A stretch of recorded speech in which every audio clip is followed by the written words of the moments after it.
When you think of Ireland, what do you think of? The color green, shamrocks, leprechauns, pots of gold at the end of rainbows, and more than likely, potatoes.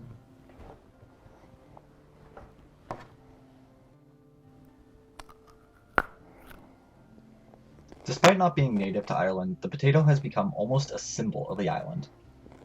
This originally American root vegetable has become so synonymous with Ireland that they even have an amusement park dedicated to potato chips. To find why this is, we have to go back 2 centuries, back to the mid-19th century. When the potato arrived in Ireland, around 100 years before the famine even began, it quickly became a staple food of poor Catholic farmers. Potatoes had high starch and protein contents, and they grew quickly and easily in the nutrient-rich Irish soil. By 1840, it's estimated that about half of the Irish population, particularly poor tenant farmers, relied almost exclusively on the potato for their food. A typical farmer family would eat around 8 pounds of potato per day per person. Potatoes contributed to roughly 80% of their daily calories. These farmers were forced to rely on potatoes for their food because of tariffs and harsh laws enacted on Catholics. The bulk of Irish representatives in Parliament at the time were landowning Protestants, who cared little for the issues of the poor. They enacted penal laws that further pushed the Catholic community into poverty, and they enacted corn laws that taxed grain. These corn laws made corn and bread extremely expensive and basically inaccessible to the peasant class. These two topics came to a head starting in 1845 when a blight began to strike the Irish crops. Phytophthora Infestance, a fungus-like disease, spread quickly through the farmlands of Ireland. Irish farmers only cultivated 1 to 2 species of potato, and the low genetic diversity left it wide open to disease.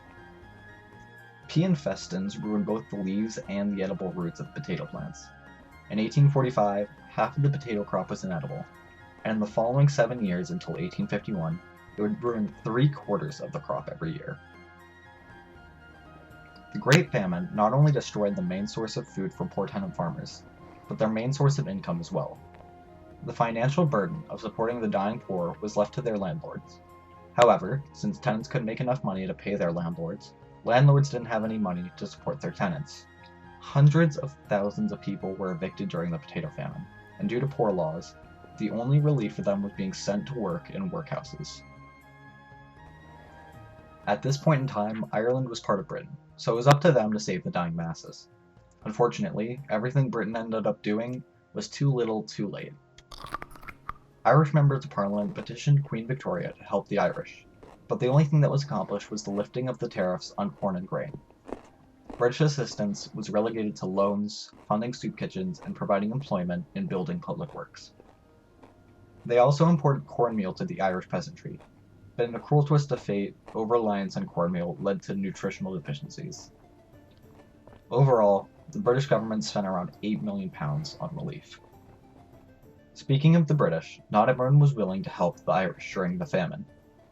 British intellectuals of the time would claim the famine was, as Joe Moker puts it, a predictable and not unwelcome corrective to high birth rates in the preceding decades and perceived flaws, in their opinion, in the Irish national character. Yikes. During the entire famine, Ireland would continue to export food to Great Britain. The Irish would export items like peas, fish, beans, rabbit, honey, livestock, and butter. Despite starving, not only did exports to Britain continue as normal, they may have even increased. The combination of their main food source being ruined, rapidly increasing poverty, homelessness, and unemployment rates, and a lack of support from Britain that characterized the potato famine would end with an estimated 1 million Irish dead. But deaths weren't the only reason that the population suddenly dropped dramatically.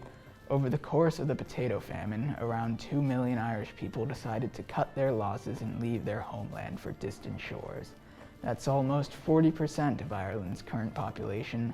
Most of those Irish immigrants came to America where, as expected, they were treated as if they were less than human.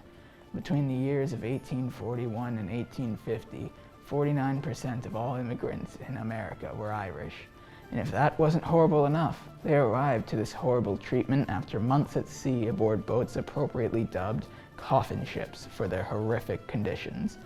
Most of these ships were renovated cargo ships, and some were even formerly used in the transatlantic slave trade.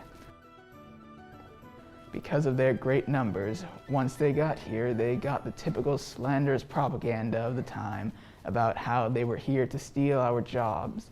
There was a particular hatred towards the Irish because they were Catholic, in a country with a rich history of persecuting Catholics. Just a year before the start of the potato famine, 1844, violent riots had broken out in Philadelphia against Catholics, leading the Archbishop of New York, John Hughes, to even build a small wall around Old St. Patrick's Cathedral and station armed guards along it to keep the rioters from destroying the place. More than that, though, they got a particularly unique conspiracy theory written about them in a book entitled Conspiracy Theories in American History, an encyclopedia. This particular hoax made me chuckle a bit because of its sheer absurdity. It suggested that Irish immigrants were secretly an army for the Pope, which would establish a new Vatican in Cincinnati. If propaganda that daffy isn't America for you, I don't know what is. That being said, the only aid that came to Ireland was from America, more specifically from a famous Boston Brahmin and all-around opium peddler, Captain Robert Bennett Forbes. He personally funded the relief program to help Ireland during the potato famine, so hey, as terrible as we were to the Irish, one person did one thing that kind of helped, and once again, if that's not America for you, I don't know what is. All in all, between the start of the famine in 1845 and the end in 1851, the population of Ireland would end up dropping from 8.4 million to 6.6 million. That's a 1.8 million difference over just 7 years. And the population continued to drop in the following decades as the effects of the famine rippled throughout time on the island.